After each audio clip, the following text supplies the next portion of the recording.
लोग समय समय पर अपनी बातें बदलते रहते हैं, अक्सर सलाहें देते रहते हैं। आपसे कुछ बुरा हो जाए तो कहेंगे, अगर तुम ये कर लेते तो ऐसा ना होता। अगर कुछ अच्छा हो जाए तो कहेंगे, ये काम तुमने ठीक किया। पर आने वाले समय में किस काम का क्या नतीजा होगा, कोई नहीं जानता। समझदार व्यक्ति वही होता है जो आने वाले वक्त के बारे में ना सोचकर वर्तमान के कार्य में ध्यान दे। आज की कहानी इसी पर है। आगे बढ़ने से पहले आपसे निवेदन है कि चैनल लाइक और सब्सक्राइब अवश्य करें। इससे आगे बढ़ने के लिए हमें मोटिवेशन मिलता है। किसी गांव में एक व्यक्ति रहता था। वे गरीब था, पर उसके पास एक बहुत ही सुंदर और ऊंचा सफेद घोड़ा था। जो भी घोड़े को देखता बस देखता रह जाता। नगर के बड़े बड़े सेठ उसे खरीदना चाहते, पर वे व्यक्ति अपना घोड़ा बेचना ही नहीं चाहता था। एक बार राजा ने भी उससे घोड़ा खरीदने के लिए आदमी भेजे, जो उसे मुंह मांगी कीमत देने को तैयार थे। पर उस व्यक्ति ने ये कहते हुए मना कर दिया, ये मेरे सुख दुख का साथी है और भला कोई अपने साथी को बेच सकता है। थोड़े दिनों बाद ही उसका घोड़ा चोरी हो गया। ये बात गांव में तेजी से फैल गई। पूरा गांव उसके घर पर आ गया। गांव वालों ने कहा, तुम निरे मूर्ख हो, हर कोई तुम्हारा घोड़ा खरीदना चाहता था। तुम्हें पता था कोई इसे चुरा भी सकता है। तुम्हें इतने लोग मुंह मांगी कीमत दे रहे थे, जिससे तुम्हारी गरीबी दूर हो जाती, पर तुम में अकल ही नहीं है। अब इसे अपना दुर्भाग्य ही समझो। वे व्यक्ति बोला, ये आप अपनी समझ के अनुसार दुर्भाग्य कह रहे हैं, पर इसका आपको थोड़े ही पता है। लोग उस पर हंसते हुए चले गए। जाते हुए कई बोल रहे थे, पागल बेच देता तो अच्छा रहता। कुछ दिन ऐसे ही बीत गए। कुछ दिनों बाद वे घोड़ा घर वापस आ गया। उसके साथ कई जंगली घोड़े भी आए।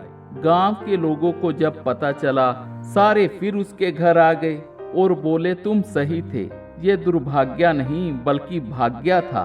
अब तो तुम्हारे पास कई सुंदर घोड़े हो गए हैं। तुम इनको प्रशिक्षित करके बेचो और धन कमाओ। उस व्यक्ति ने कहा, आप फिर आगे की सोचकर मशवरा दे रहे हैं, क्या पता ये अच्छे के लिए है या नहीं। गांव के लोग फिर बात ना सुनने के कारण उसे अच्छा बुरा कहते चले गए।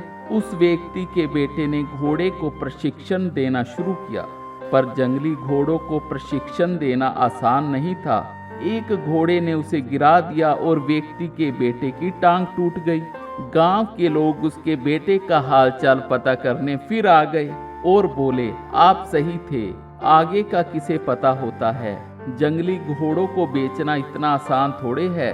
ज्यादा घोड़ों का आना आपका भाग्य नहीं, दुर्भाग्य था। तुम्हारा बेटा तो अपाहिज हो गया, अब बुढ़ापे में ये दिन देखना तो दुर्भाग्य ही है। वे व्यक्ति बोला, मेरे बेटे की टांग टूट गई, पर वे लकड़ी का सहारा लेकर चल सकता है। आप फिर आगे की सोचकर दुर्भाग्य बता रहे हैं। ये बात किसी को नहीं पता कि आगे परिस्थितियां कैसी होगी। इस बार लोग बिना कुछ कहे अपने अपने घर वापस चले गए। 2 महीने बाद पड़ोसी राज्य के साथ युद्ध छिड़ गया।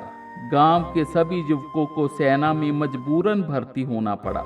सभी युवकों के माता पिता रो रहे थे। तभी वही व्यक्ति घोड़े पर सवार अपने बेटे के साथ वहां से गुजरा, जो खेतों से सब्जी लेकर आ रहे थे। लोगों ने रोते हुए उससे कहा, आपके बेटे का अपाहिज होना तो आपका दुर्भाग्य नहीं, भाग्य था।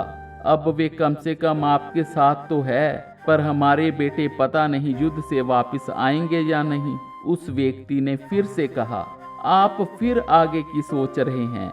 आपके बेटे अभी जिंदा है। भाग्य या दुर्भाग्य हम नहीं तय कर सकते।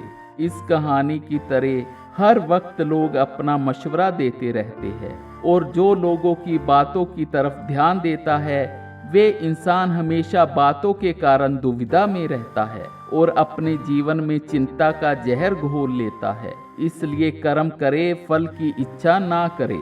जो होना है उसका हम लोगों की बातों से अनुमान नहीं लगा सकते। राधे राधे।